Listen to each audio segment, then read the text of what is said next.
بسم اللہ الرحمن الرحیم جی، بہت شکریہ دوبارہ مواجہہ کرنے کے لیے، سامنے آنے کے لیے۔ گزشتہ کل ہم نے ایک دوسرے موضوع پر گفتگو کی تھی اور سمجھنے کی کوشش کی تھی کہ جو مذہب ہے، جس کو ہم مذہب کہتے ہیں، جو دین ہے جس پر ہمارا ایمان ہے اور ہم یہ چاہتے ہیں کہ خود بھی اس پر عمل کریں اور اپنے بچوں کو بھی اس سے آگاہ کریں، اس کے سورسز کیا ہیں، وہ انیشیٹ کہاں سے ہوتا ہے، اس کو اخذ کیسے کیا جاتا ہے، کوئی چیز ریلیجن کیسے بنتی ہے۔ تو اس پر ہم نے کل تفصیلی گفتگو کی۔ آج جو ہماری گفتگو کا موضوع ہے اور جس پر ہم کچھ ڈسکشن کریں گے، سمجھنے کی کوشش کریں گے، وہ حدیث سے متعلق ہے۔ آپ سب جو مسلمان ہیں، زندگی میں انہوں نے مختلف سطحوں پر دین کی بات سننے کی کوشش کی ہوگی، سمجھنے کی کوشش کی ہوگی۔ ایک چیز جو ہمیشہ آپ کے سامنے آئی ہوگی وہ یہ ہے کہ رسول اللہ صلی اللہ علیہ وسلم نے اس بارے میں یہ فرمایا ہے۔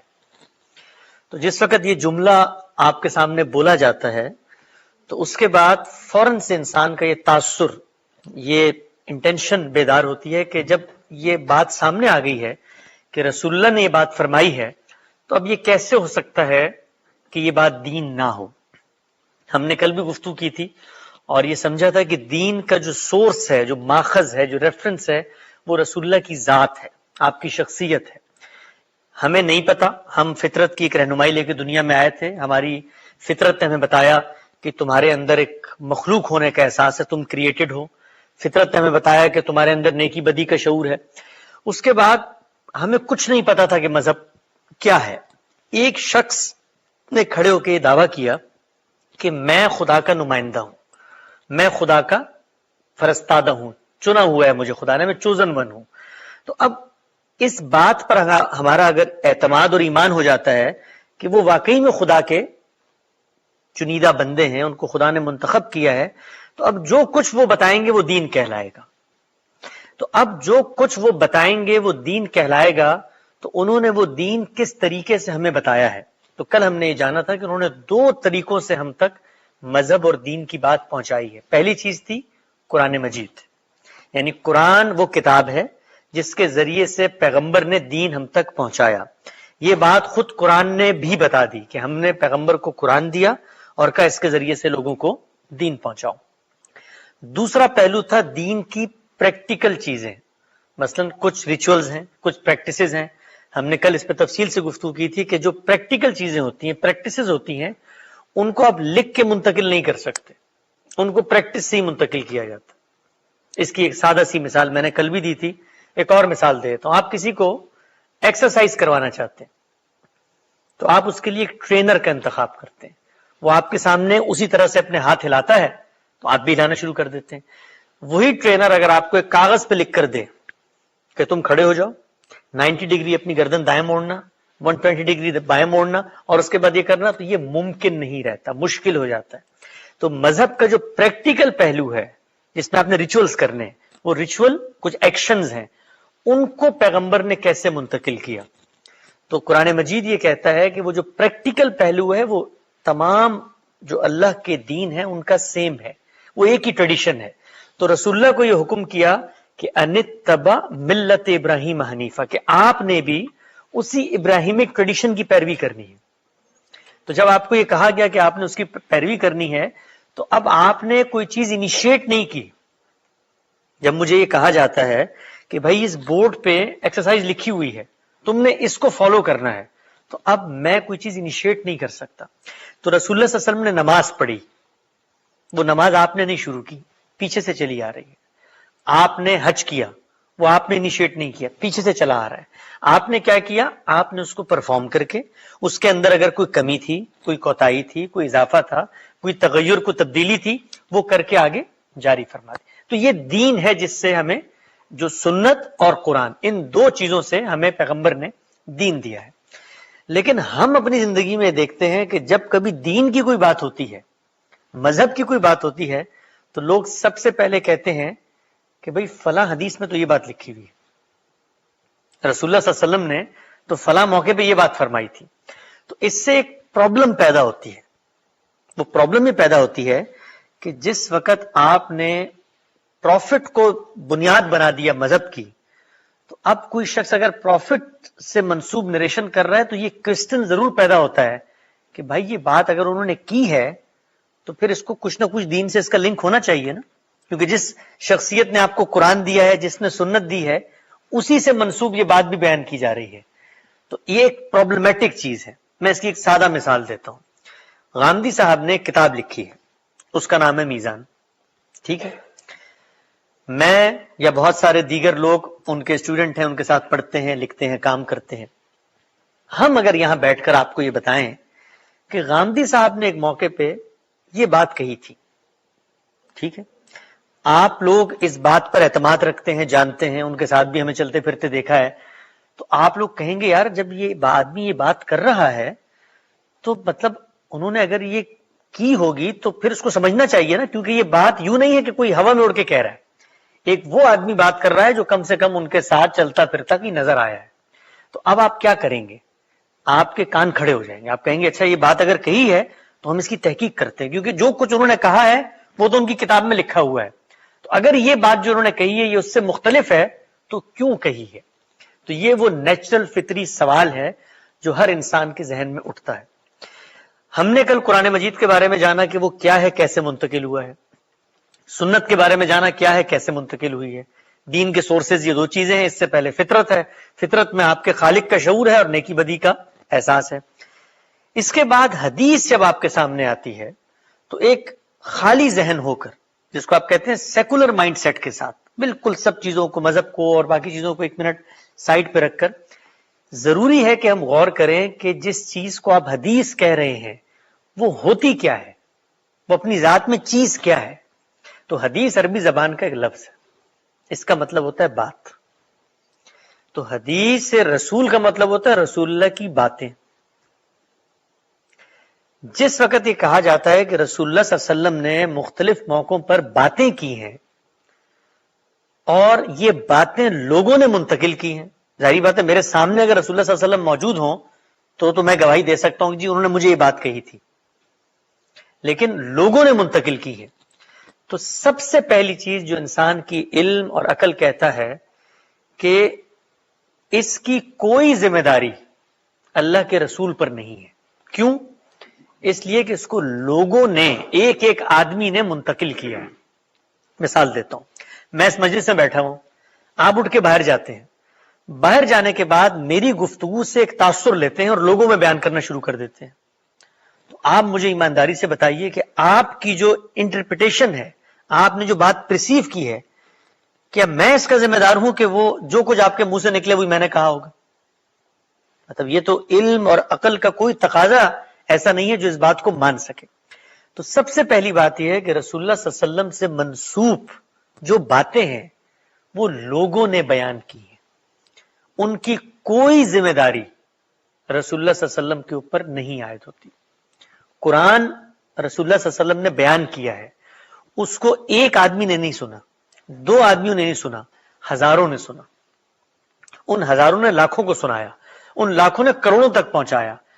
ان کے اندر اس بات کا امکان ہی نہیں ہے کہ وہ کسی آیت کی کمی کر دیں، کسی شوشے کو بدل دیں، کسی زیر زبر کو تبدیل کر دیں. اس لیے کہ جیسی وہ یہ کام کریں گے تو لوگوں کی اتنی بڑی تعداد اس کو پیرلل منتقل کر رہی ہے کہ ایک شخص اٹھے گا اور اس کو کہے گا کہ تم نے بالکل غلط کیا. اس کی میں ایک مثال دیتا ہوں. قومی ترانہ، نیشنل ایتھم، ہر بچہ پڑھتا ہے.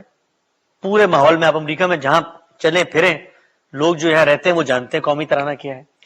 ایک شخص اٹھ کے کل قومی ترانے کے اندر تبدیلی کر دیتا ہے تو اس تبدیلی کو ویریفائی کرنے کے لیے، پکڑنے کے لیے کیا کوئی مشکل پیش آئے گی؟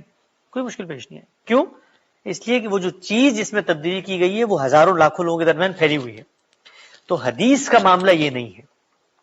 حدیث رسول اللہ صلی اللہ علیہ وسلم سے منسوب وہ باتیں ہیں جو ایک آدمی نے سن کر آگے منتقل کی. تو پہلا پوائنٹ جو ہمیشہ ذہن میں رہنا چاہیے ہے وہ یہ کہ حدیث کی کوئی ذمہ داری رسول اللہ صلی اللہ علیہ وسلم پر نہیں ہے. اس لیے کہ لوگوں نے بیان کی، رسول نے بیان نہیں کی. رسول نے کہی ہوگی، اس پہ ہم سمجھیں گے کہ کہی ہے نہیں کہی، کیسے ہمارا اطمینان ہوتا ہے، یہ بات کی بات ہے. لیکن پہلا پوائنٹ جو ہمیشہ ذہن میں رکھنا چاہیے جب بھی کوئی حدیث آپ کے سامنے آئے کہ بھائی یہ بات اللہ کے رسول کھڑے ہو کر مجھے نہیں کہہ رہے، ایک بندہ یہ دعویٰ کر رہا ہے کہ اس نے یہ بات سنی تھی. تو ممکن ہے کہ یہ اس میں الفاظ بدل گئے ہوں، ممکن ہے وہ اس بات کو انٹرپریٹ کر سکا ہے، نہیں کر سکا، اس کی ذمہ داری رسول اللہ پر نہیں ہے. یہ پہلی بات. دوسری بات یہ ہے کہ جس وقت رسول اللہ صلی اللہ علیہ وسلم نے مختلف مواقعوں پر باتیں کی، ظاہری باتیں کی ہوں گی، وہ اللہ کے رسول بھی تھے اور ایک انسان بھی تھے، اور رسول ہونے کے ساتھ ساتھ وہ صرف یہ نہیں کہ وہی پڑھ کے سناتے تھے، گفتگو بھی کرتے تھے، وہ ایک زندگی بھی جیتے تھے، ان کی ایک شخصیت بھی تھی، ان کا ایک ماحول بھی تھا، وہ لوگوں کے سوالوں کے جواب بھی دیتے تھے، وہ لوگوں کے ساتھ ایک محبت کے کلمات بھی کہتے تھے، سفر بھی کرتے تھے، وہ ایک بھرپور زندگی گزارے سے ہم اور آپ گزار رہے ہوتے ہیں. ہم اور آپ اگر کسی ذمہ داری پر فائز ہوں، مثلا ہم مسجد کمیٹی کے صدر ہیں یا ہم اسٹیٹ کے گورنر ہیں، تو کچھ ہماری آفیشیل ذمہ داریاں ہوتی ہیں، لیکن کچھ ہماری پرسنل لائف بھی ہوتی ہے، تو ہم اس میں گفتگو بھی کرتے ہیں، بات بھی کرتے ہیں، سب کچھ کرتے ہیں. تو رسول اللہ صلی اللہ علیہ وسلم جس وقت دین دیتے تھے تو وہ تو لوگوں کو جمع کر کے، لوگوں کو بٹھا کر، پڑھ کر، سنا کر، اس کو محفوظ کرنے کا اہتمام کر کے اس انداز میں دیتے تھے. یعنی جب قرآن دیتے تھے تو آپ نے نماز میں قرآن پڑھا، آپ نے لوگوں کے مجمع کے سامنے قرآن پڑھا، اس کو لوگوں نے یاد کر لیا، آپ نے ان سے پھر سنا، پھر اگلے دن آپ نے نماز میں پڑھا، پھر لوگ اس کو ڈسکس کر رہے ہیں، آپ نے پھر سنا. پورے معاشرے میں ایک چیز ہے جو ریویو ہو رہی ہے اور سب اس کو یاد بھی کر رہے ہیں، لکھ بھی رہے ہیں، ہزاروں لوگ ہیں. لیکن آپ نے کسی موقع پہ کوئی گفتگو کی تو اس گفتگو کے پس منظر میں رسول اللہ صلی اللہ علیہ وسلم کی یہ خواہش نہیں ہے کہ میں دین کی کوئی بات یا دین کا کوئی حکم تم لوگوں میں منتقل کر رہا ہوں. اس لیے کہ دین کا جو حکم ہے وہ کسی ایک آدمی کے لیے نہیں ہے، دین کا حکم رسول اللہ کے تمام مخاطبین کے لیے. تو یہ نہیں ہو سکتا کہ دین کی کوئی بات ہو اور آپ کسی شخص کو بلائیں اور اس کے کان میں بتا دیں. اگر آپ نے یہ کام کیا تو اللہ تعالیٰ قرآن میں کہتے ہیں کہ آپ کا کام لوگوں تک بات پہنچانا ہے. تو آپ نے تو لوگوں تک بات نہیں پہنچائی نا، آپ نے تو ایک آدمی کے کان میں بتا دی. تو دین اس طریقے سے منتقل ہوتا ہی نہیں.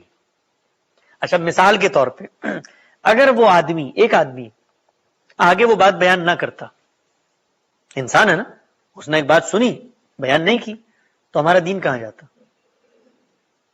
یعنی ہمارا جو دین ہے، جو اسلام ہے، یا مثال کے طور پہ حدیث کی جو کتابیں ہمارے سامنے ہیں، امام بخاری کی کتاب ہے، امام مسلم کی کتاب ہے، مسند احمد بن حنبل ہے، انہوں نے لوگوں سے سن کے روایتیں لکھی ہیں. ان کو اگر وہ آدمی نہ ملتا، اس آدمی سے ملاقات نہ ہوتی، یا اس آدمی کا انتقال ہو جاتا، تو دین کہاں جاتا؟ تو دین کو منتقل کرنے کے لیے جو میڈیم یوز کیا گیا ہے وہ یہ میڈیم ہی نہیں ہے. جو میڈیم یوز کیا گیا ہے وہ لوگوں کی اتنی بڑی تعداد میں منتقل کرنا ہے کہ جن میں سے 2-4 مر بھی جائیں تو کوئی فرق نہیں پڑتا. ان میں اگر 2-4 جھوٹ بھی بولنا شروع کر دیں تو باقی ان کو ٹھیک کر دیں گے. اتنی بڑی تعداد، اس کو کہتے ہیں کنسنسس. ایسے ہی ہم دنیا میں جو الٹیمیٹ حقائق ہوتے ہیں ان کو اخذ کرتے ہیں. میں نے کل بھی مثال دی تھی کہ میں کارل مارکس سے کبھی نہیں ملا، لیکن میں پورے اعتماد سے کہہ سکتا ہوں کہ داس کیپٹل اس کی کتاب ہے. کیوں؟ اس لیے کہ اس کے پیچھے لوگوں کی اتنی بڑی تعداد کھڑی ہوئی ہے جن کا جھوٹ پر جمع ہونا عقلاً محال ہے.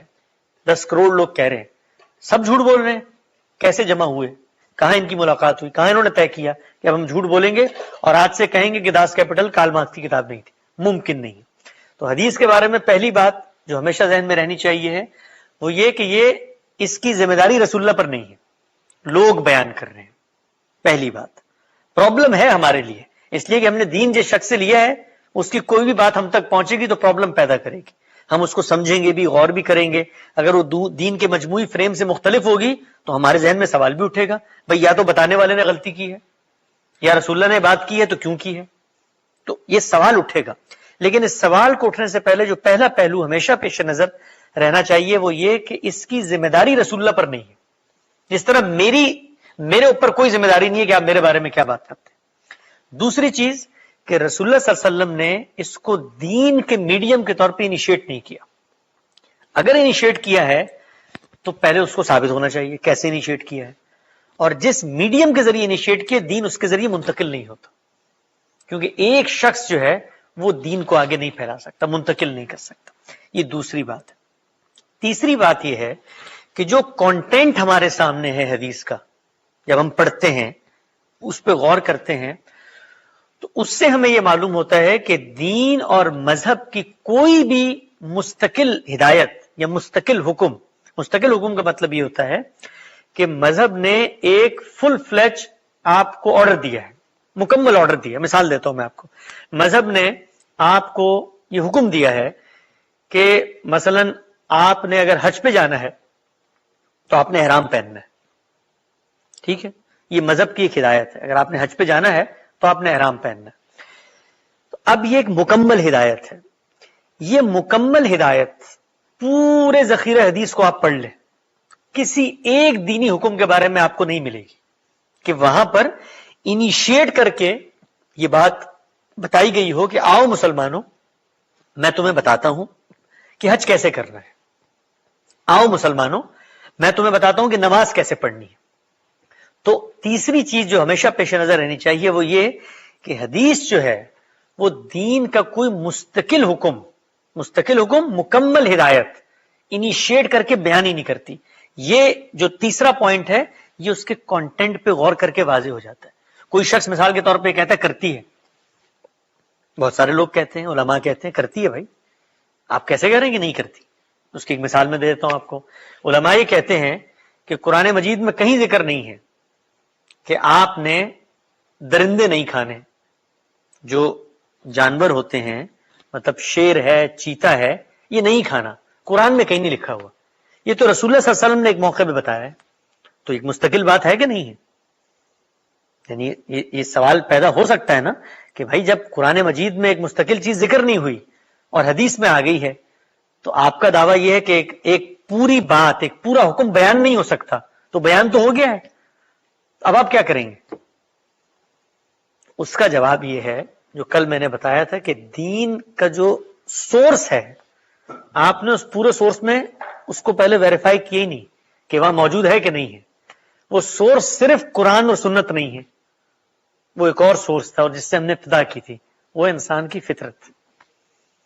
انسان کی فطرت، اس کی نیچر، اس کا سافٹ ویئر جو بلٹ ان انہیرنٹ اس کی ریم ڈال دی گئی ہے اس کے دماغ میں اللہ کی طرف سے، اس کے اندر یہ ہدایت موجود تھی. انسان کا عرف، اس کی عادت، اس کی طبیعت، اس کی شخصیت، اس کا وجدان، اس کا شعور، اس کا عقل، اس کا احساس، یہ سب کچھ کہتے ہیں کہ درندے نہیں کھانے. آپ نے، انسان درندے نہیں کھاتا، انسان کو درندگی سے اباہ ہے. تو رسول اللہ صلی اللہ علیہ وسلم نے جو بات بیان کی ہے وہ مستقل ہدایت نہیں ہے بلکہ فطرت کے اندر جو چیز موجود تھی اسی کو بیان کر دیا، اسی کو دوبارہ بیان کر دیا، انیشیٹ نہیں کیا.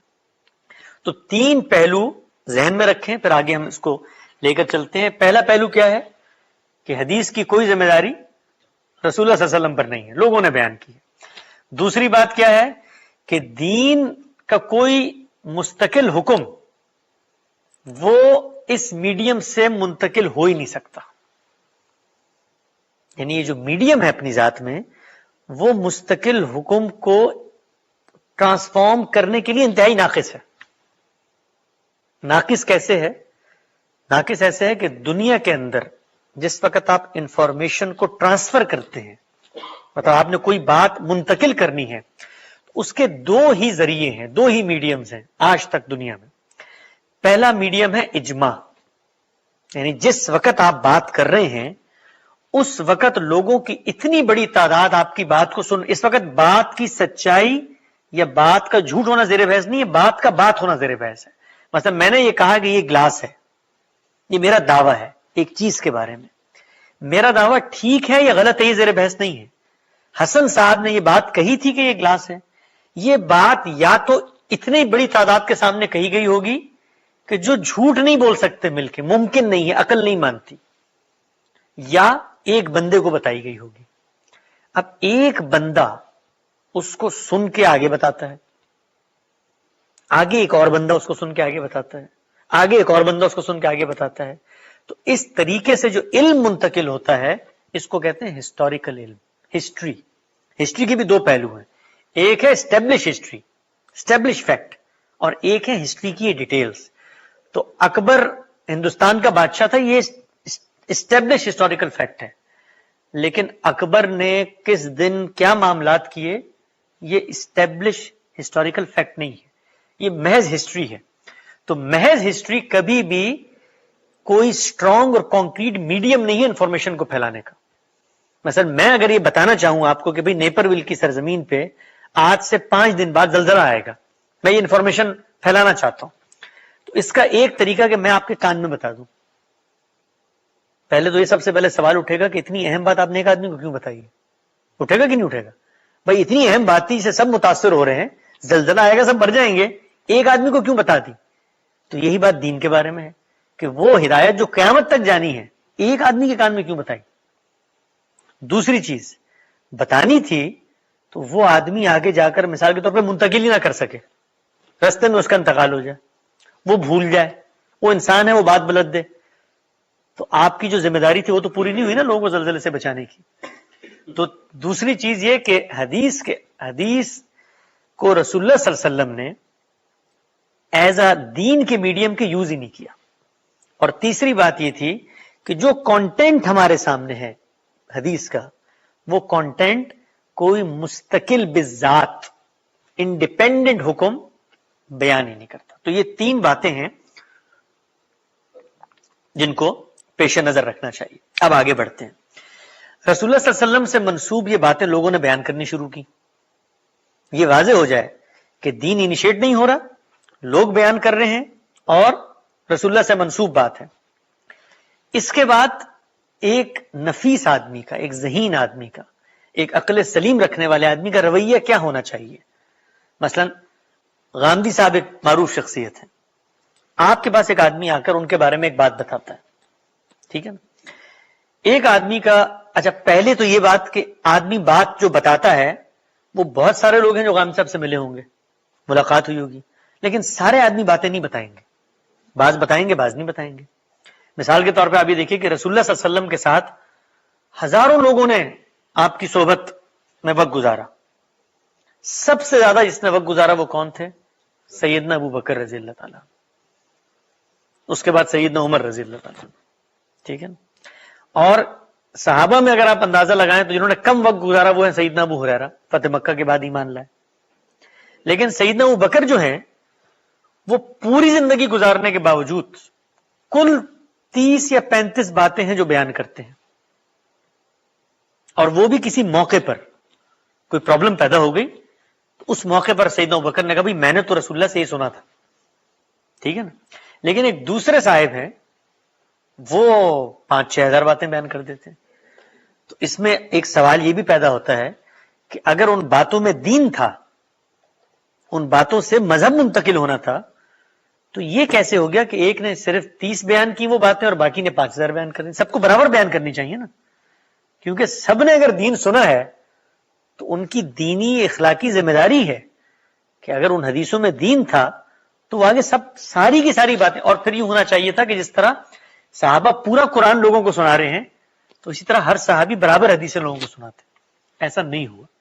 تو جس وقت بات کہی جا رہی ہوتی ہے، منتقل کی جا رہی ہوتی ہے، تو اس میں انسانوں کے طبائع، انسانوں کی شخصیت، انسانوں کا ذوق، انسانوں کا حافظہ، پھر انسان کی اپنی یہ ارچ اور خواہش کہ میں یہ بات بیان کروں، یہ سب شامل ہوتی ہیں. تو جب یہ باتیں سامنے آنا شروع ہوئی لوگوں نے، ظاہری بات ہے، مثلا مثال دیتا ہوں میں آپ کو، ایک شخص ہے اس نے رسول اللہ کو نہیں دیکھا، رسول اللہ دنیا سے رخصت ہو گئے، کسی صحابی سے ملاقات ہو گئی، تو ایک نیچرل چیز ہے نا، وہ پوچھے گا بھائی رسول اللہ صلی اللہ علیہ وسلم کیسے تھے، کہیں ملاقات ہوئی تمہاری ان سے، تو کیا بات کی تھی انہوں نے، کیسے کپڑے پہنے ہوئے تھے، ساتھ کون تھا، تو کھانا کھایا، کچھ کیا کھاتے تھے، کہاں پھرتے تھے. تو ایک نیچرل چیز ہے یہ. ہم بھی انسانوں کے بارے میں، مطلب ہم کسی بڑی سیلیبریٹی کے کسی جاننے والے سے ملاقات ہو تو ہم بھی یہ خواہش رکھیں گے کہ اس سے پوچھیں اچھا وہ کہاں رہتے ہیں، کیا کرتے ہیں، کیسے باتیں کرتے ہیں. تو آپ ان کو چھوڑیں، علماء کے بارے میں پوچھتے ہیں.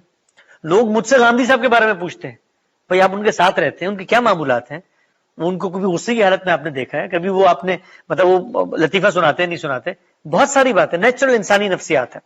تو جس وقت یہ باتیں سامنے آنا شروع ہوئی، صحابہ سے لوگوں نے پوچھی تو صحابہ نے بیان کر دی. بعض نے اس معاملے میں بہت احتیاط سے کام لیا، اس لیے کہ رسول اللہ صلی اللہ علیہ وسلم کو بھی یہ احساس تھا کہ بھائی ظاہری بات ہے میں ایک اللہ کے رسول کی حیثیت سے یہاں رہ رہا ہوں، میری بہت ساری باتیں ہیں جو لوگ سنیں گے تو آپ نے بڑی سختی سے تنبیہ کی کہ جس نے کوئی غلط بات میری طرف منسوب کی تو جہنم میں ٹھکانہ بنایا آپ نے. تو اس احساس کے ساتھ بعض لوگوں نے بہت ہی کم اکا دکا باتیں بیان کی, بعض نے بہت ساری باتیں بیان کر. یہ بیان کرنے کا جو عمل ہوا اس سے ایک انفارمیشن کا چنک وجود میں آ گیا.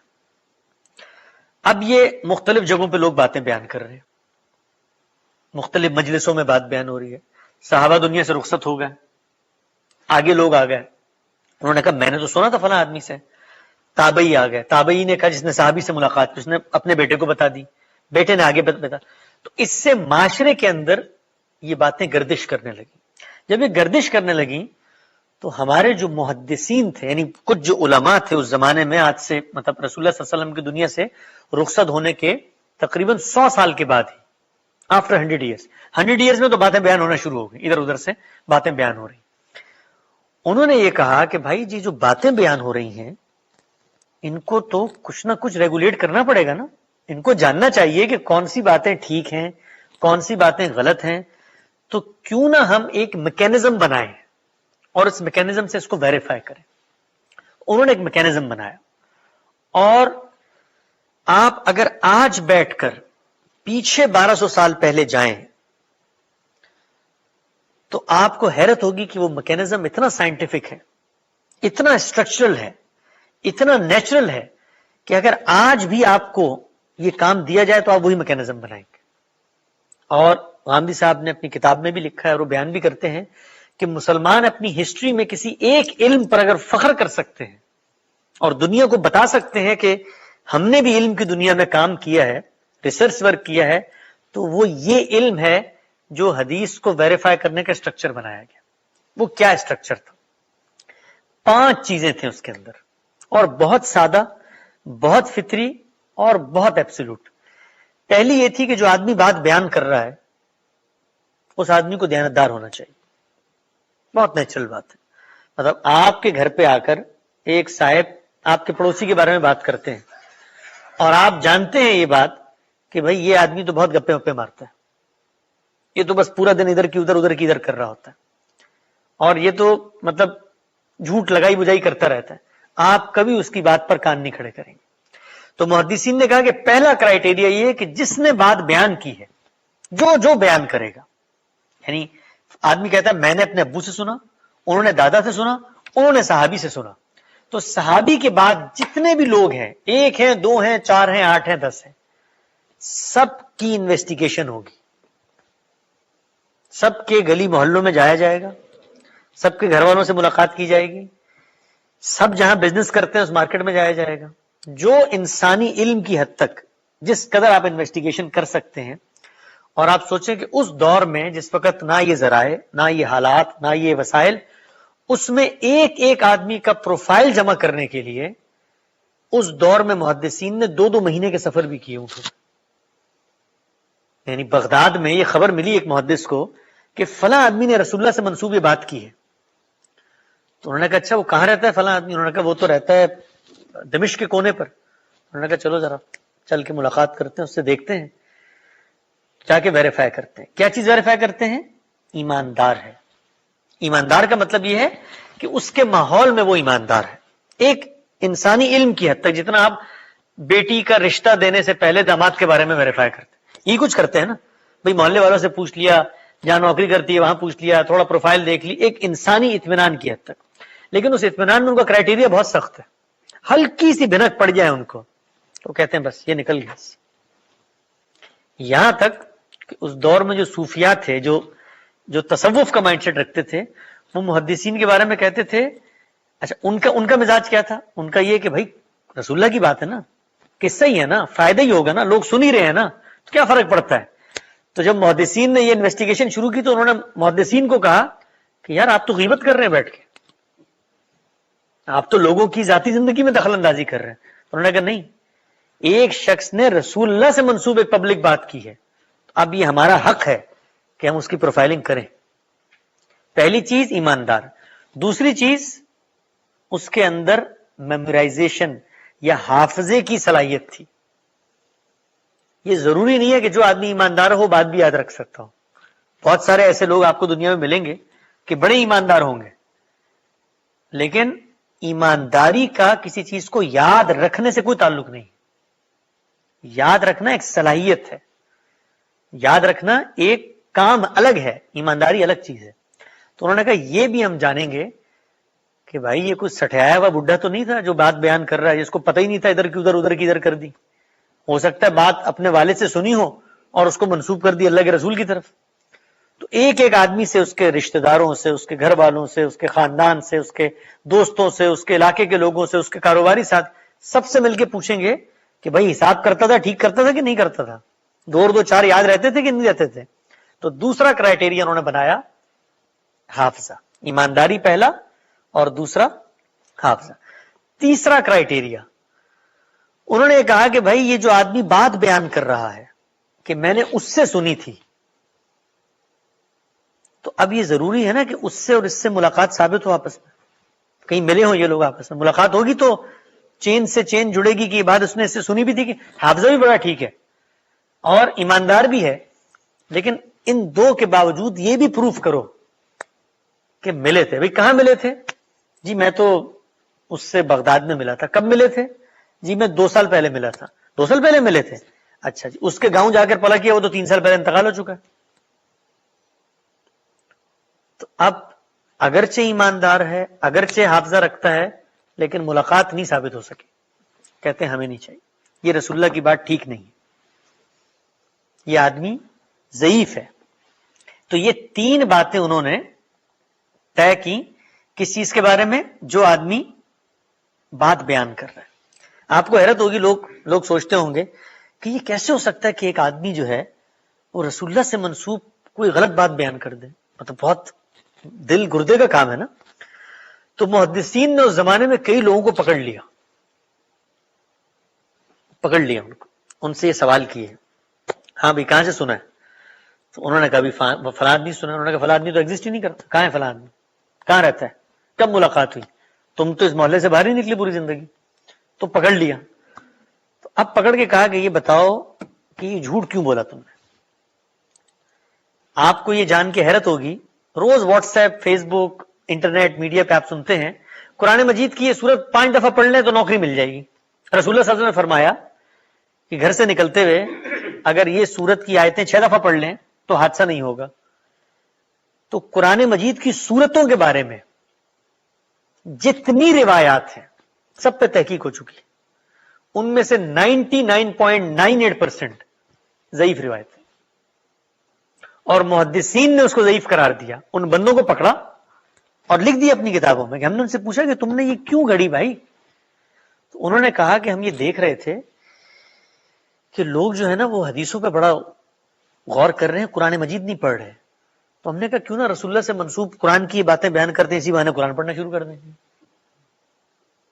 تو محدثین نے ان کو پکڑ لیا. انہوں نے کہا نہیں، جھوٹی بات ہے.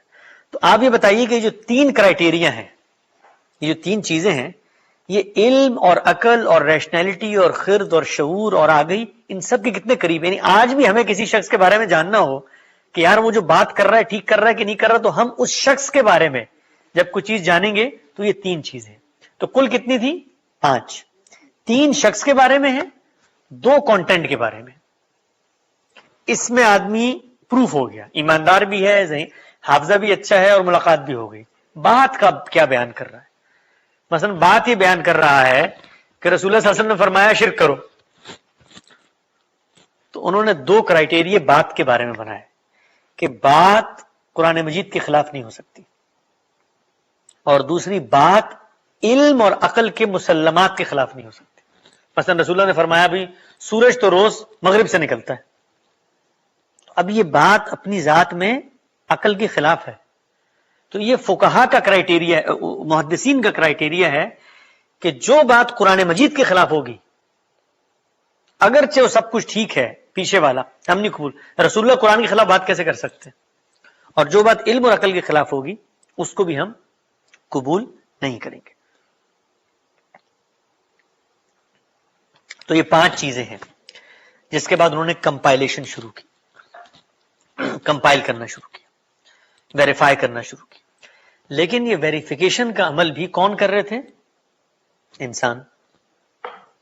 انسان کر رہے تھے. تو عمل بالکل ٹھیک ہے، کرائیٹیریا بھی بالکل ٹھیک ہے، لیکن ایسا بھی ہوا کہ ایک شخص کی پروفائلنگ میں غلطی ہو گئی. ہوتا ہے نا. تو ایک صاحب کے نزدیک ایک شخص قابل اعتماد ہے تو دوسرے کے نزدیک وہ قابل اعتماد نہیں ہے. تو مختلف لوگوں نے اپنے اپنے مجموعے بنائے تو روایتیں آپ کے سامنے آ گئی. جس وقت مجموعے بنائے تو انہوں نے کیا کیا کہ جو بات سنی اس کو لکھ دیا، جتنی بات سنی اتنا لکھ دیا. دوسرے صاحب نے جتنی بات سنی اتنی لکھ دی، اور پھر لکھتے وقت خود اپنی تقسیم بھی کی. رسول اللہ صلی اللہ علیہ وسلم کی گھر کی باتیں، یا رسول اللہ صلی اللہ علیہ وسلم کی لباس سے متعلق باتیں، یا رسول اللہ صلی اللہ علیہ وسلم کی سفر کی باتیں. تو ہوا یہ کہ بہت ساری ایسی باتیں جو اگر پوری پکچر میں رکھ کے آپ دیکھتے تو ان کا ایک مختلف معنی تھا، لیکن جس وقت آپ نے اس کو ایک مجرد قول کے طور پر لے کر ایک جگہ پر پلیس کر دیا تو اس میں وہ بات نہیں رہی. مثال سے سمجھاتا ہوں اس بات کو. رسول اللہ صلی اللہ علیہ وسلم نے ایک موقع پہ فرمایا ما اسفل من الکعبین ففی النار، جس کا پائنچا ٹخنے سے نیچے ہوا وہ جہنم میں جائے گا. اس لحاظ سے اگر آپ دیکھیں تو ہم سارے اس وقت جہنم میں جا چکے ہیں، کیونکہ ہم میں سے کسی کا پائنچا ٹخنے سے اوپر نہیں ہوتا. اللہ کے رسول کی حدیث ہے. اچھا، اس حدیث کو ویریفائی کر لیا انہوں نے، بندہ بھی ٹھیک، حافظہ بھی ٹھیک، ملاقات بھی ثابت، اور وہی کہتے قرآن کی بھی خلاف نہیں ہے اور عقل کی بھی خلاف نہیں ہے، اس لیے کہ بھئی اللہ کے رسول نے دین دیا ہے نا. اچھا، یہ 5 چیزیں ماننے کے باوجود وہ یہ بھی مانتے ہیں کہ اس میں دین کے حکم بھی بیان ہوئے، مستقل حکم بیان ہوئے جو ہم شروع میں سمجھ چکے ہیں کہ نہیں ہو سکتے. تو کوئی مسئلہ نہیں، رسول اللہ نے کہہ دیا بھئی کیا بگ ڈیل ہے، پائنچے نیچے ہوں گے آپ جہنم میں جائیں گے.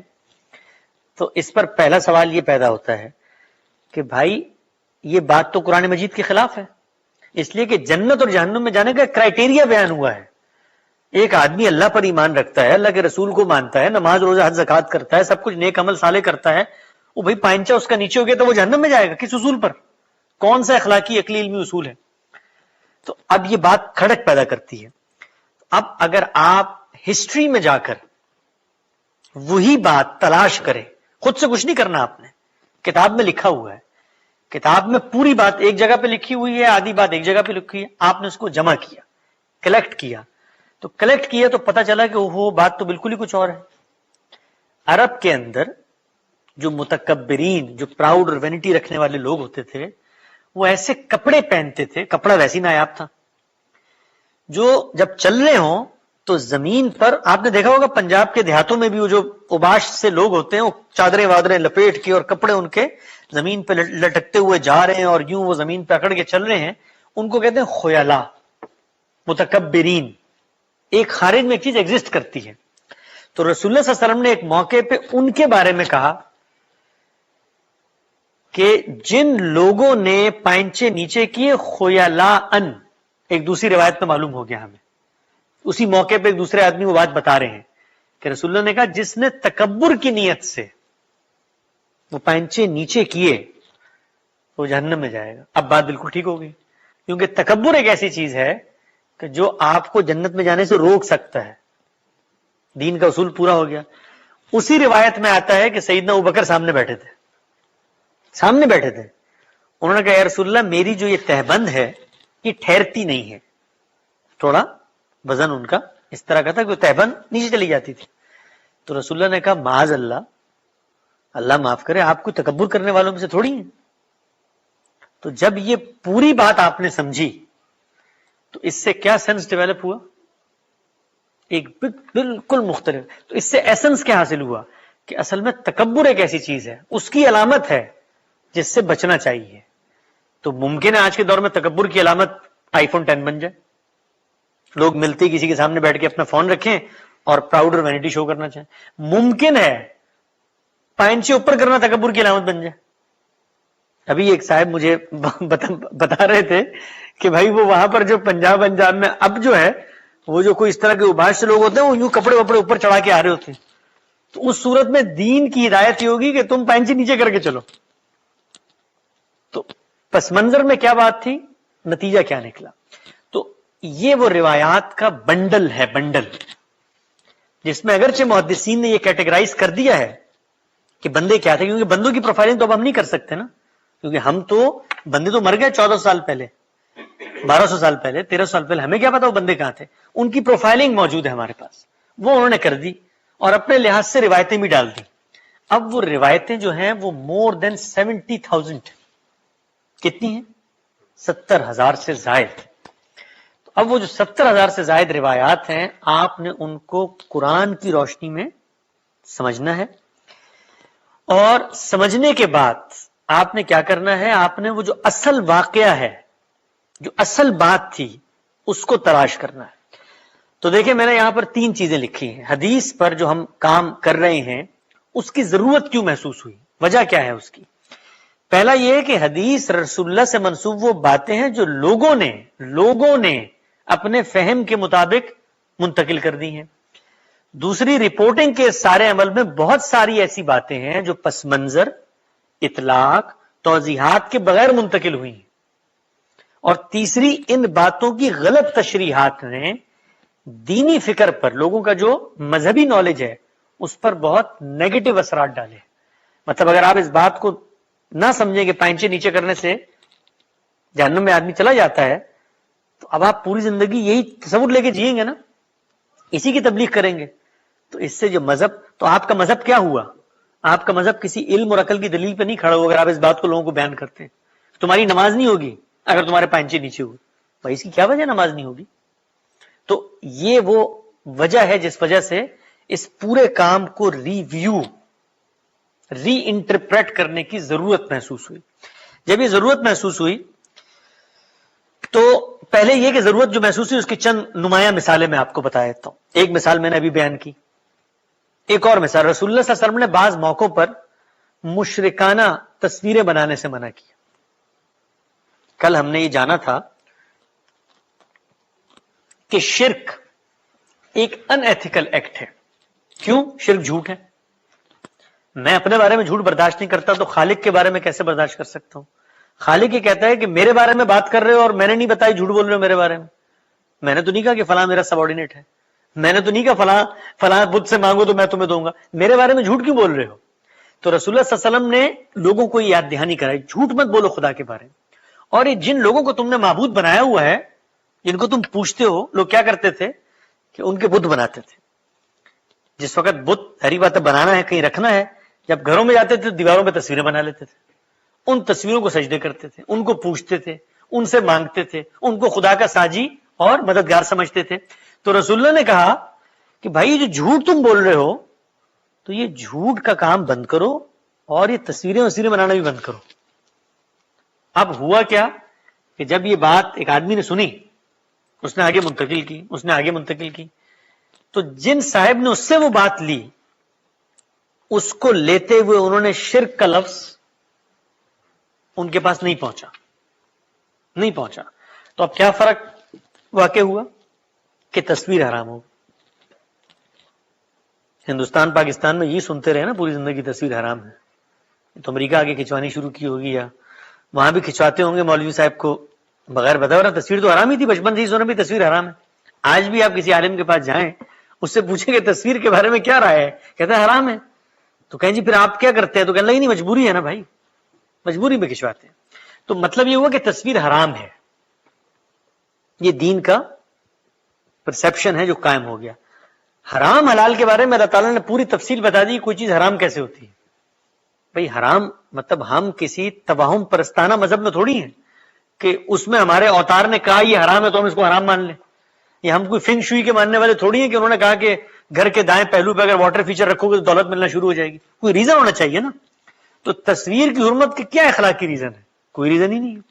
یہ بات ذرا سوسائٹی میں لے کر جائیں، لوگوں کو بتائیں کہ ہمارے پیغمبر نے ہمیں یہ کہا تھا کہ تصویر بنانا منع ہے، تصویر بناؤ گے تو یہ تم جہنم میں چلے جاؤ گے، تو لوگ کیا کہیں گے آپ کے بارے میں؟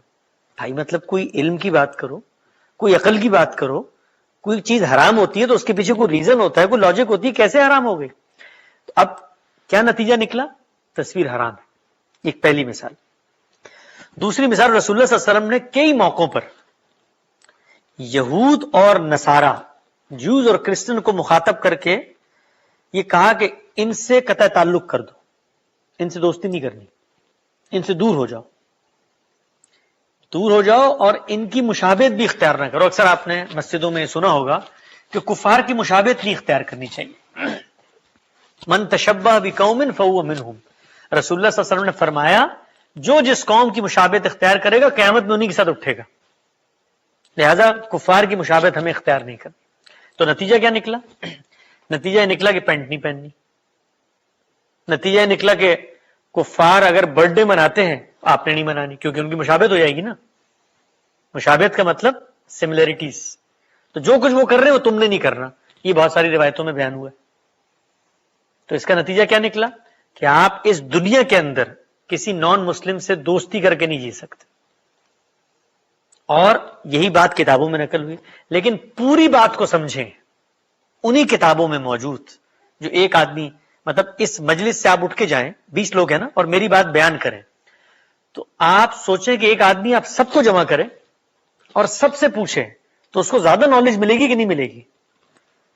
بھئی آپ ایک بات بیان کر رہے ہیں، وہ بیان کر رہے ہیں، یہ بیان کر رہے ہیں، وہ سب کی بات سنے گا، کہے گا یار کلیکٹو بات اصل میں یہ تھی۔ انہوں نے کہا حسن صاحب سے ملاقات ہوئی، انہوں نے مثلا کالی ٹوپی پہنی ہوئی تھی، دوسرے نے کہا جی سردی تھی اس لیے پہنی ہوئی تھی، تیسرے نے کہا نہیں وہ نماز کے وقت میں نے دیکھا تو اتار دی تھی۔ تو اب یہ پوری باتیں جب پہنچی تو اس سے ایک کانسیپٹ بنا نا آپ کے ذہن میں، تو جب آپ اسی بات کو پوری طرح سمجھتے ہیں تو اس میں یہ چیز زیر بحث ہی نہیں ہے کہ یہود و نصارہ سے دوستی کرنی ہے یا نہیں کرنی، وہ میں آگے تفصیل سے بتاؤں گا۔ تیسری چیز، رسول اللہ صلی اللہ علیہ وسلم نے بہت سنا ہوگا آپ نے، داڑھی سنت ہے۔ رسول اللہ نے فرمایا کہ مونچھیں کٹواؤ اور داڑھی بڑھاؤ، سنا ہوگا نا، بہت روایت ہر جگہ بیان کی جاتی ہے۔ تو اب اس سے کیا نتیجہ نکلا کہ مسلمان پر داڑھی رکھنا واجب ہے، لازم ہے، داڑھی رکھنی ہے اس لیے کہ رسول اللہ نے کہا ہے۔ لیکن اصل بات کا مطالعہ کریں تو وہاں یہ زیر بحث ہی نہیں، وہاں جو چیز زیر بحث ہے وہ اس سے بالکل مختلف ہے، اس کی تفصیل ہم انشاءاللہ آگے جانیں گے۔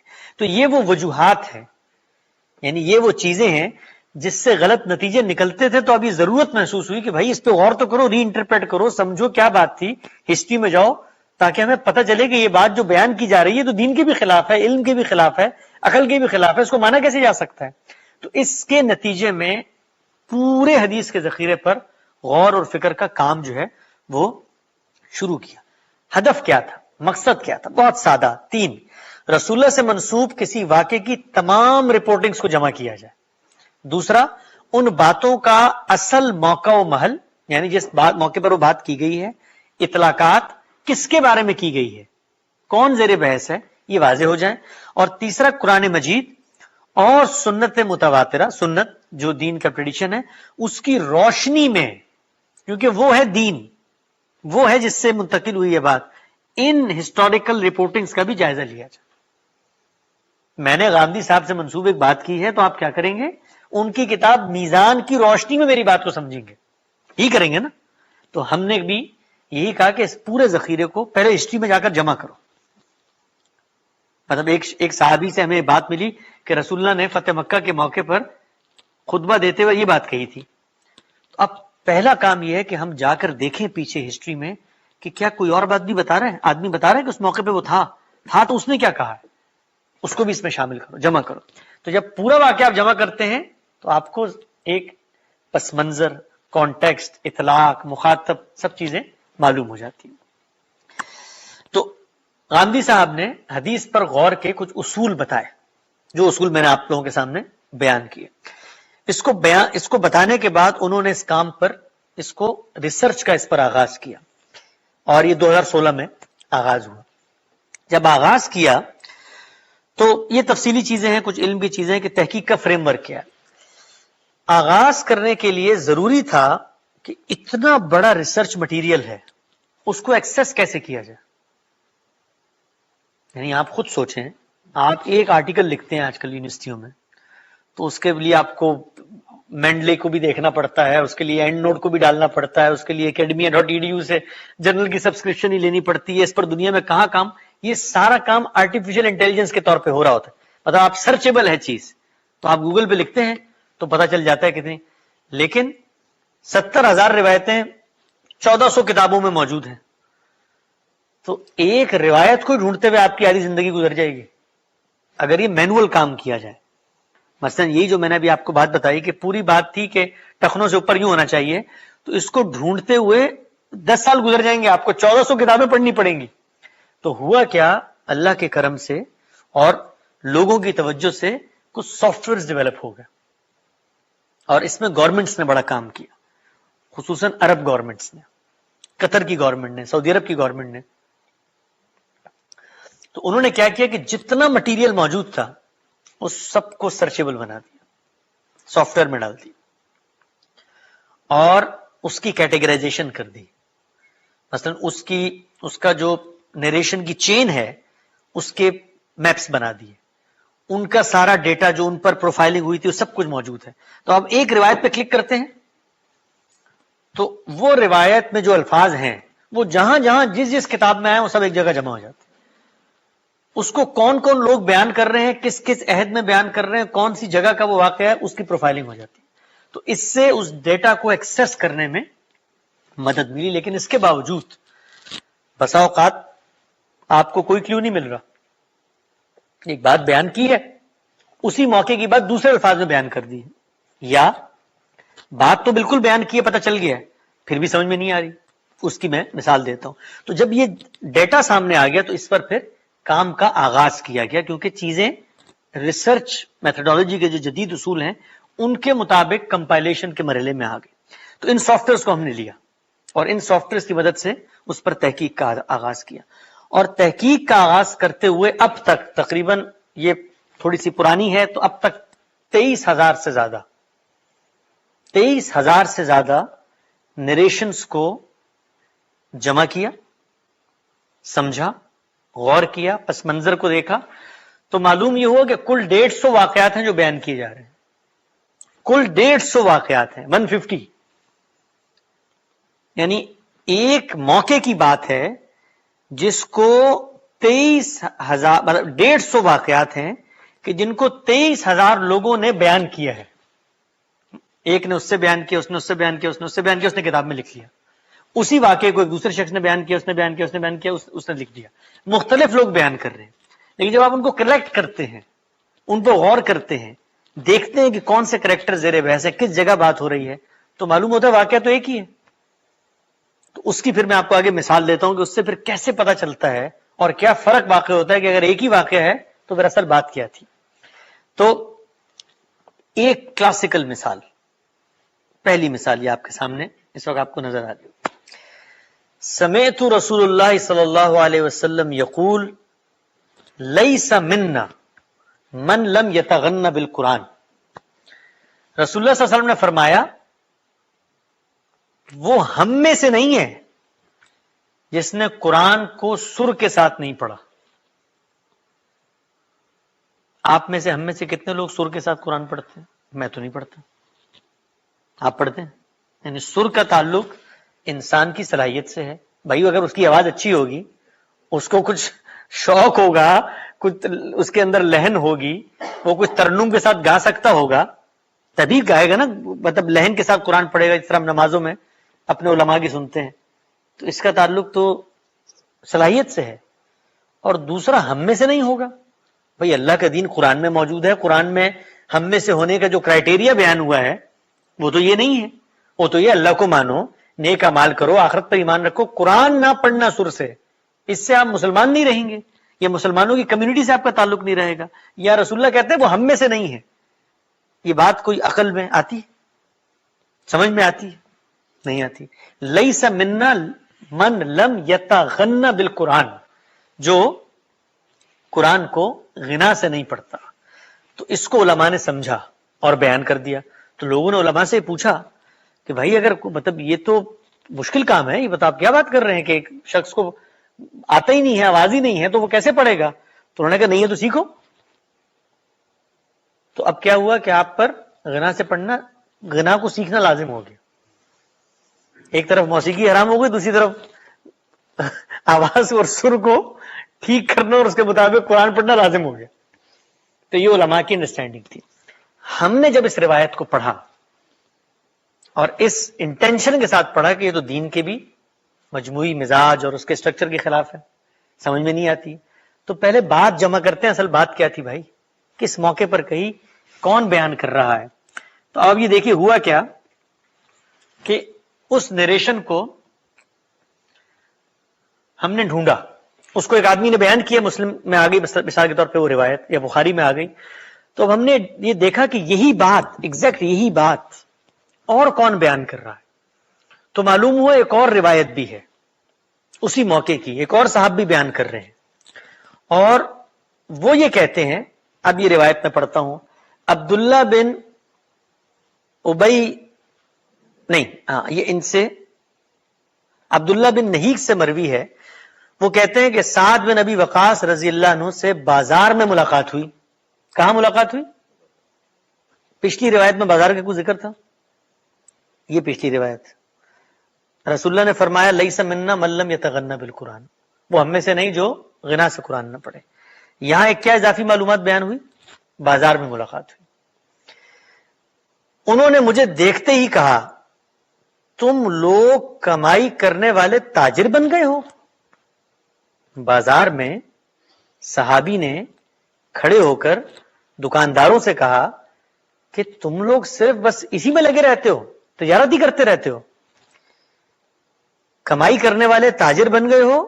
میں نے رسول اللہ سے سنا ہے، آپ نے فرمایا، اب آگے وہی بات ہے، من لم یتغنى بالقرآن لیس منا. اب ہم نے جب اس پہ غور کیا تو معلوم یہ ہوا کہ تغنى بالقرآن ایک لفظ ہے نا، یہ غنا کے معنی میں بھی آتا ہے، اور کوئی شخص اگر غنی نہ ہو اس بات سے تو اس معنی میں بھی آتا ہے. قرآن مجید نے اس کو اس معنی میں استعمال کیا ہے، وَوَجَدَكَ عَائِلًا فَأَغْنَا. تو کیا مطلب ہے کہ تمہارے پروردگار نے تمہیں محتاج ہدایت پائے تو تمہیں کیا کر دیا؟ غنی کر دیا. غنی کا کیا مطلب ہے؟ غنی کا مطلب یہ ہے کہ تم ایک چیز کو ڈھونڈ رہے تھے تو ہم نے تمہیں دے دیا، تمہیں اب اس کی ضرورت باقی نہیں رہی. تو ابھی جو اوپر روایت ہے، صحابی نے بازار میں کھڑے ہو کر کہا، تاجروں کو کہا کہ بھائی یہ جو تم کماتے ہو، تم کیا سمجھتے ہو کہ اصل کمائی یہی ہے؟ وہ بھائی رسول اللہ نے فرمایا ہے اصل کمائی وہ ہے، کیا ہے؟ قرآن.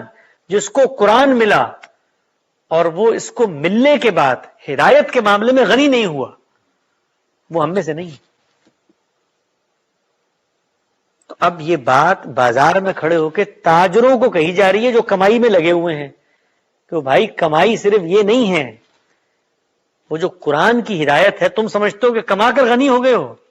رسول اللہ نے فرمایا تم لوگوں کو قرآن جیسی ہدایت میں نے دی اور وہ لینے کے بعد بھی فلفل نہیں ہوئے تم، تو پھر تم کیسے مسلمان؟ تو اب یہ بات عقل میں آتی ہے؟ بالکل آتی ہے.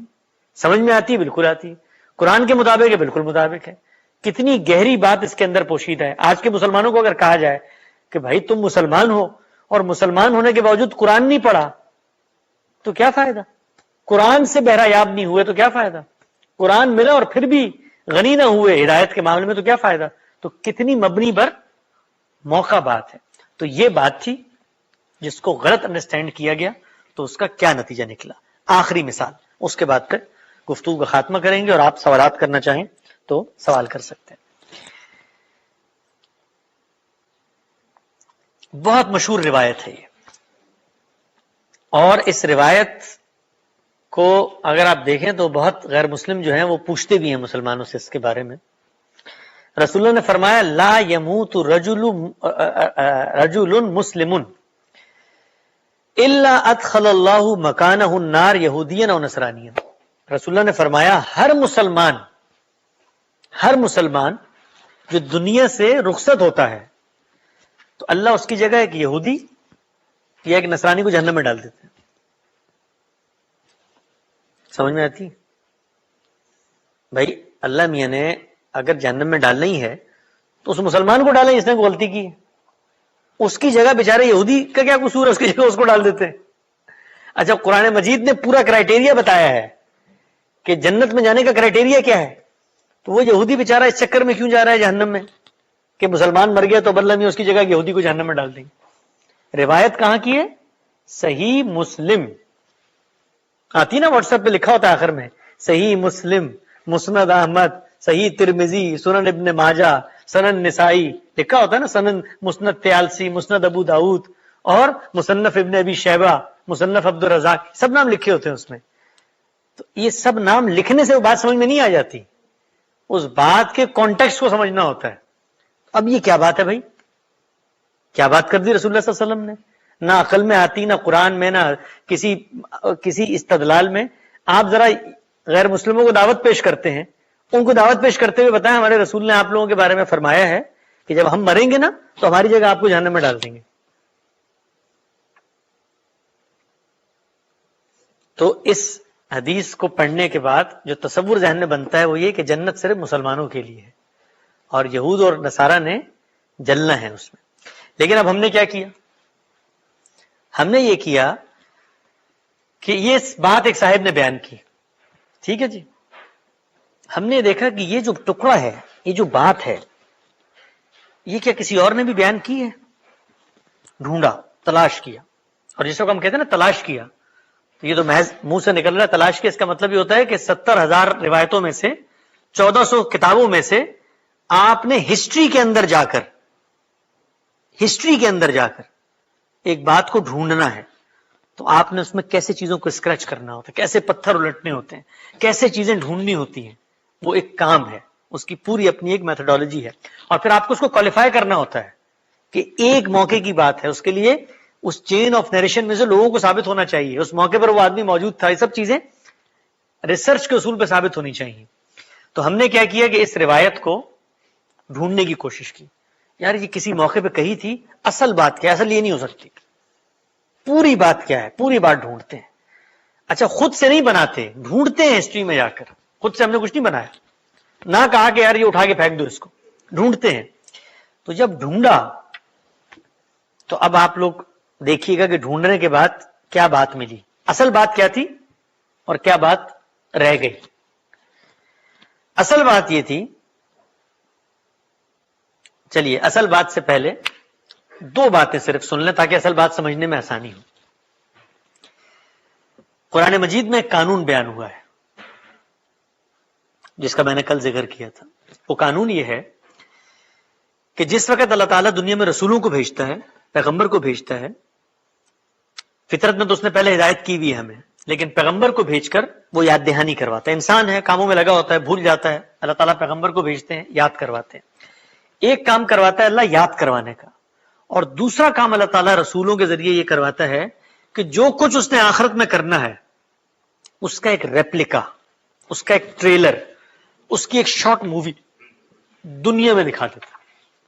تو اس کا نتیجہ یہ نکلتا ہے کہ جو لوگ رسول کی بات نہیں مان رہے، اس کی آڈینس، اس کے مخاطب، اللہ میاں ان کو زمین سے ان کا صفایا کر دیتا ہے. اللہ میاں تو روز بندوں کو مارتا ہے نا، یعنی اللہ کے لیے بندے کو مارنا کوئی مسئلہ نہیں. روز اتنے، یعنی آپ صرف گوگل پہ اگر جا کر دیکھیں تو ایک دن میں دنیا میں 1,46,000 سے زیادہ لوگ مرتے ہیں ایک دن میں، روز مر رہے ہیں، اللہ ہی مار رہا ہے. تو اللہ میں کیا کرتا ہے کہ اس قوم کو مار کے ختم کر دیتا ہے. کبھی آسمان سے عذاب آتا ہے، صالح، شعیب، نوح، عاد، سمود، موسیٰ، عیسیٰ، ہود، ابراہیم، ان سب کے معاملے میں کہیں پر طوفان آیا، کہیں پر سیلاب آیا، کہیں پر زلزلہ آیا، کہیں پر پتھروں کی بارش ہوئی، کہیں پر آگ کے گولے گرے. رسول اللہ کے معاملے میں یہ کام رسول اللہ کے ساتھیوں کے ذریعے ہوا کہ ان کے جو مخاطبین تھے ان کا صفایا کر دیا جائے. تو یہ قانون پس منظر میں رہے، یہ اللہ کا قانون ہے رسولوں کے ساتھ.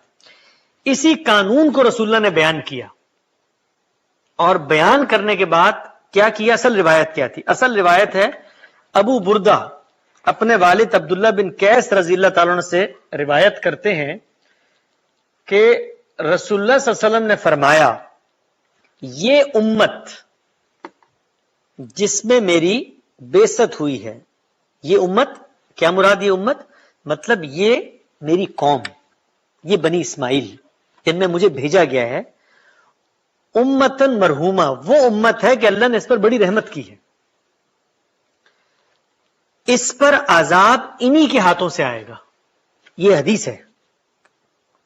یعنی کیا کہا رسول اللہ نے کہ میں اس قوم میں آیا ہوں, یہ جو میری قوم ہے اس پر اللہ نے بڑی رحمت کی ہے کہ اس میں رسول بھیجا ہے. اس قوم پر عذابھا بایدیھا, انہی کے ہاتھوں سے آئے گا. جو نہیں مانیں گے تو ماننے والوں کے ہاتھوں سے عذاب ان پر نافذ ہوگا. پھر جب قیامت کا دن ہوگا تو وہاں بھی ان کے, اس قوم کے اہل شرک, اہل ذمہ میں سے ہر شخص کو انہی کے حوالے کر دیا جائے گا, میرے ساتھیوں کے حوالے جنہوں نے ان پہ عذاب نافذ کیا, اور کہا جائے گا یہ جہنم سے تمہارا فدیہ ہے. کیا مطلب؟ مطلب یہ ہے کہ اگر تم رسول کے ساتھ مل کر, رسول کی بات مان کر ان کے ساتھ نہ لڑتے تو تم جہنم میں چلے جاتے. تم نے وہ کام کیا تھا رسول کے ساتھ, اب یہ جا رہے ہیں جو میری قوم کے لوگ تھے, تو اب یہ جا رہے ہیں نا, تو گویا انہوں نے تمہیں جہنم میں جانے سے بچا لیا ہے. بات سمجھ میں آتی ہے؟ یہ پوری بات جو اس کی اپروچ ہے وہ یہ کہ رسول کے ساتھ خدا کا قانون ہے, جو رسول کو نہیں مانتا اس پر عذاب آتا ہے, عذاب رسول کی قوم پر آتا ہے, اس کے ساتھ ہی عذاب نافذ کرتے ہیں. رسول نے فرمایا میری یہ قوم جس میں مجھے بھیجا گیا ہے, ان کو قیامت کے دن کہا جائے گا, میرے ساتھیوں کو, کہ تم نے رسول کا ساتھ دیا تھا اس لیے بچ گئے ہو جہنم سے, اور یہ تمہاری جگہ, تمہارا فدیہ ہے, اب یہ جا رہے ہیں جہنم میں, ورنہ تم جا رہے ہوتے. سمجھ میں آ رہی ہے نا بات؟ یہ بات تھی, یہ پوری بات تھی. اس بات کو ایک طرف رکھا گیا اور اس کے صرف آخری حصے کو لے کر مس انٹرپریٹ کر دیے گئے. تو کیا بنا کہ جب بھی کوئی مسلمان مرتا ہے اللہ اس کی جگہ یہودی کو جہنم میں ڈال دیتا.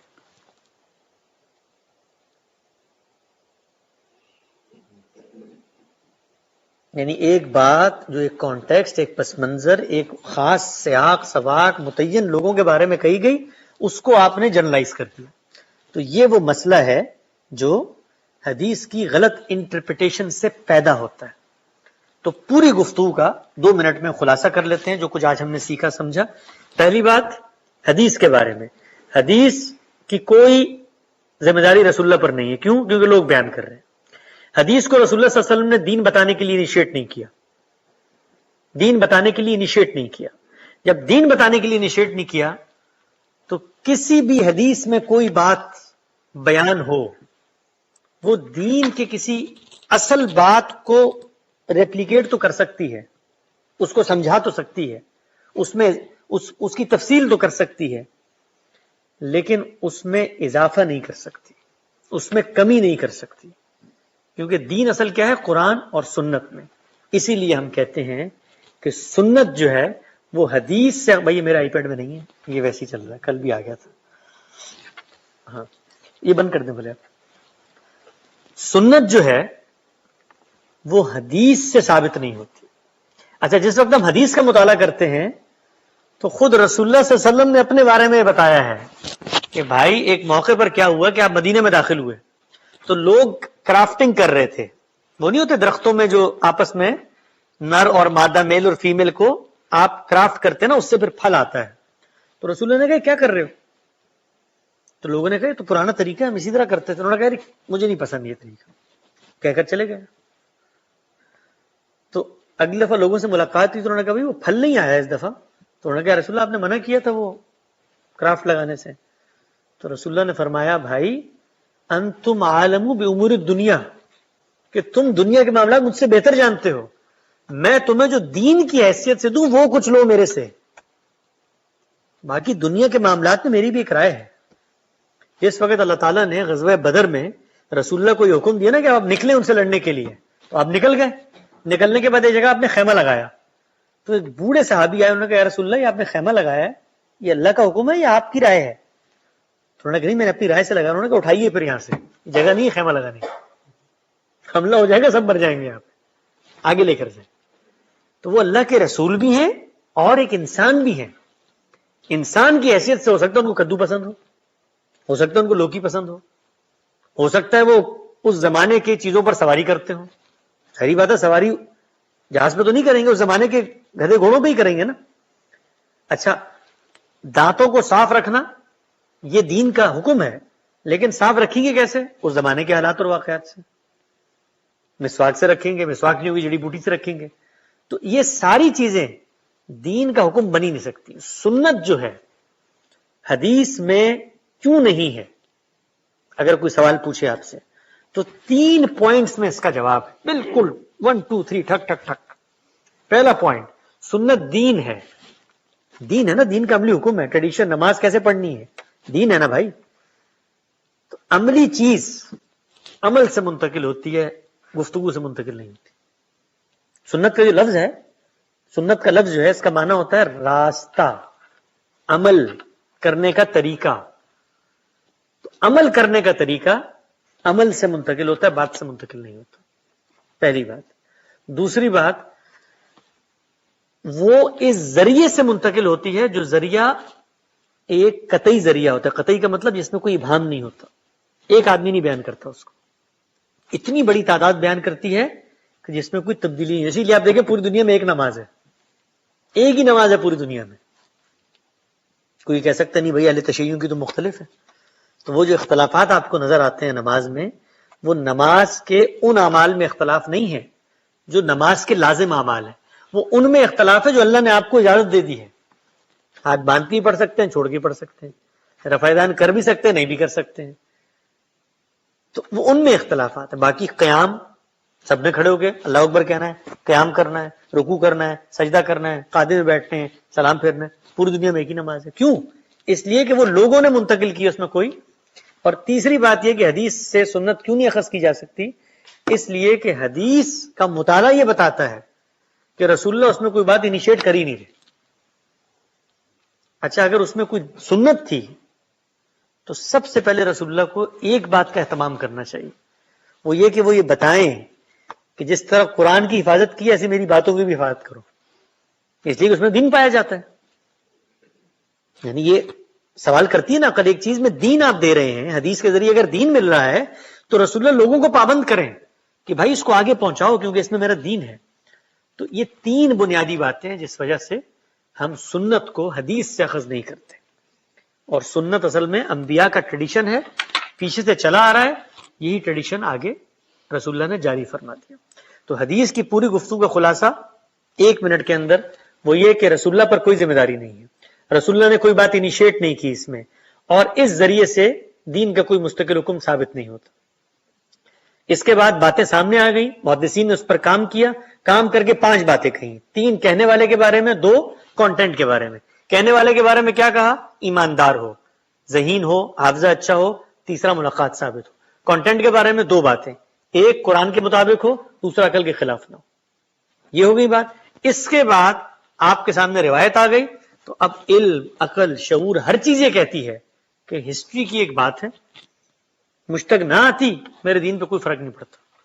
امام بخاری اگر اس راوی سے نہ ملتے اور حدیث نہ لکھتے، میرے دین پہ کوئی فرق نہ پڑتا.